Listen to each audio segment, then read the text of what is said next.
Hello students, hope you all are doing well. I'm Supreet Kaur, welcomes all of you on our YouTube channel Smart PTE Tricks. First of all, I would like to thank all of you for your love and support. And today I'm here to announce that now we are arranging our online classes again. For some circumstances, we were not arranging online classes and we got some complaints from all of you who are interested. But now we are arranging online classes on time, especially reading and speaking modules. And if you are interested, you can contact us on the number given below, as our contact preferences are changed now. And again, I would like to thank all of you from depth of my heart, because with your love and support we are reaching here. And keep supporting. The thing that makes it difficult is because even if life had evolved on Mars, the chances of being preserved are very small. If we use Earth as a reference and our planet is teeming with life, yet it rarely preserves evidence of life of the fossil record. And the focus now is on exploring for habitable environments. If you're looking for water, a source of energy, either solar energy or thermal energy or chemical energy, and then organic carbon, assuming life as we know it on Earth based on carbon. So those are sort of the three things that we're looking for in the course of our mission.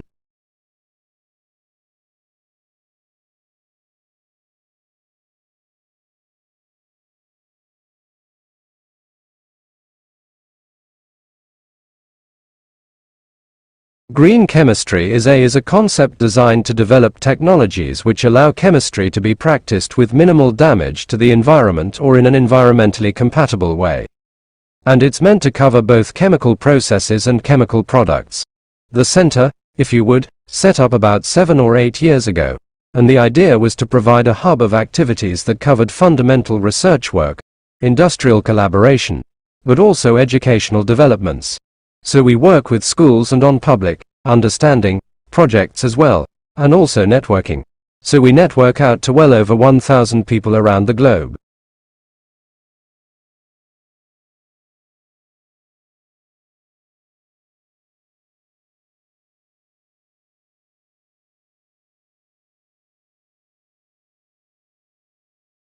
Dogs aren't just man's best friend. Previous studies have shown that kids with dogs are less likely to develop asthma. Now a new study may show how, if results from mice apply to us. The work was presented at a meeting of the American Society for Microbiology. The study tests what's called the hygiene hypothesis. The idea is that extreme cleanliness may actually promote disease later on. Researchers collected dust from homes that had a dog. They fed that house dust to mice. They then infected the mice with a common childhood infection called respiratory syncytial virus, or RSV.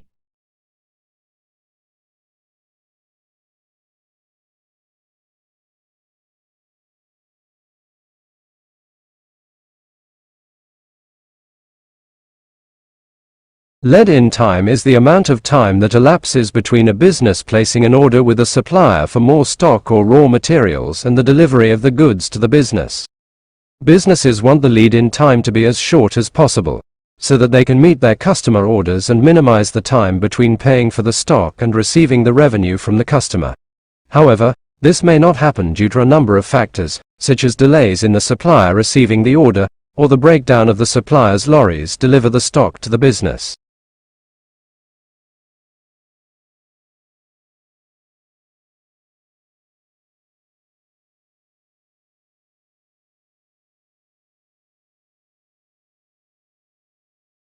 Also, malaria is something that is a very complex disease with this complex life cycle. That means that if you're going to eliminate it, you have to be able to target cute parasites and humans. You have to be able to target parasites in the mosquitoes, that mosquito population. And so that requires a lot of resources. It requires really good planning in the health system across all these different levels. And so I think the political capital that you need for that, the educational infrastructure you need for that, the economic resources you need for that are quite a challenge.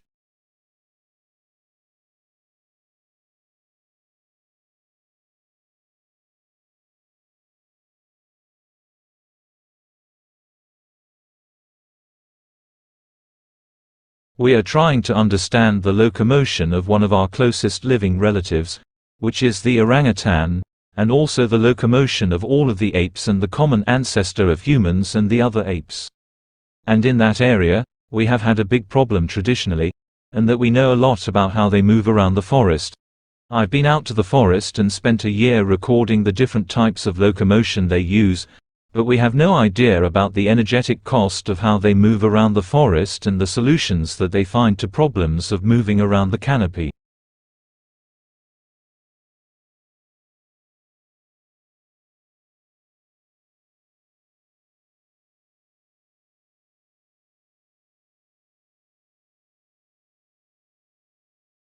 I'm going to argue that the tremendous increases in productivity that we associate with the Industrial Revolution originate not so much from changes in science or technology or new inventions, where England was far from unique, as from changes in attitudes towards morality, towards what constitutes the good.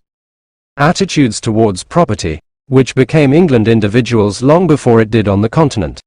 Attitudes toward the proper role of government. And together, these attitudes constitute much of what the Luddites were protesting against.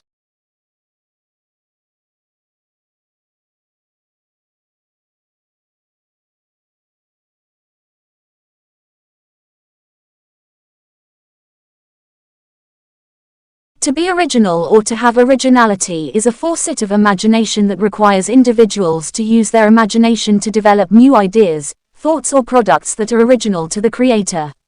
Although, an important consideration here is, each child's creative abilities can be related to his or her personal stage of development. Therefore, it is crucial to understand that being imaginative or original may look different at different stages of learning and growth.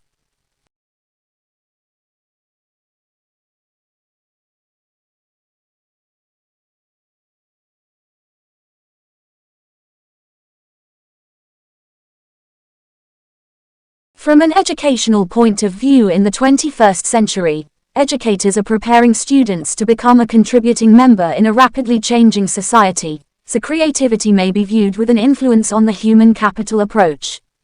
Worthy of highlighting, as is it Sharp who suggests that creativity is the ability to produce an outcome of value and worth. Therefore, the outcome could be producing products or nurturing creative people, which in our current competitive capitalistic economy could be seen as an asset.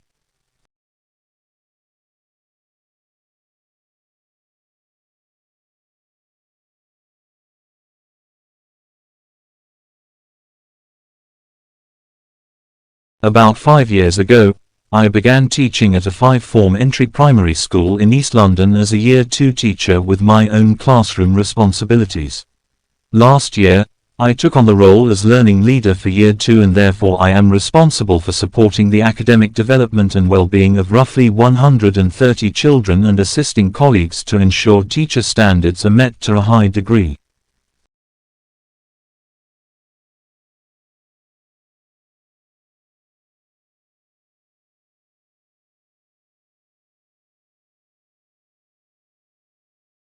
Within the past year, my school has had a change of headship, and with this change brings the use of the Essential Skills curriculum by Chris Quigley, which covers all the national curriculum subjects with exceeding skills to develop the depth of children's learning. Currently, my school's curriculum follows a thematic approach to teaching and learning, anchored with a core text connected to the theme and with subjects integrated, linking it all back together.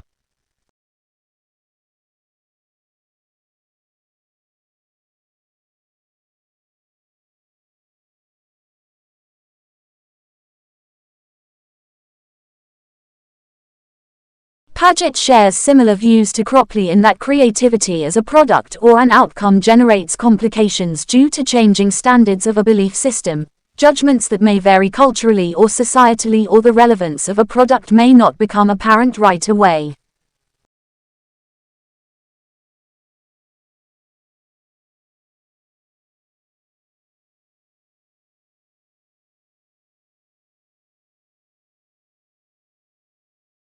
Highlighting this potential barrier sheds light to Egan's statement on being imaginative within education, as a process is intended to stimulate the ability to visualize situations, events or outcomes different to those that already exist currently or in the past. If learners become too reliant on educators giving information, consequently, It requires them to think less, which stunts active, critical and creative thinking.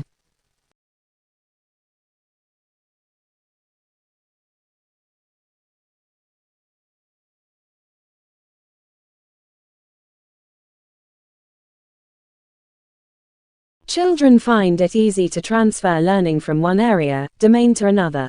All the evidence shows that most children find it very difficult to transfer learning from one area to another.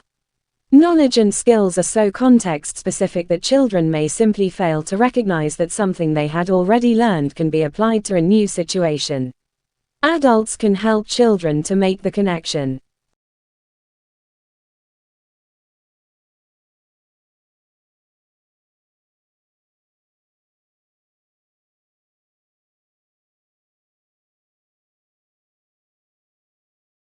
While there is a body of research into the impact of artists in schools schemes, the role of artists in encouraging young children's creativity has not yet been well researched.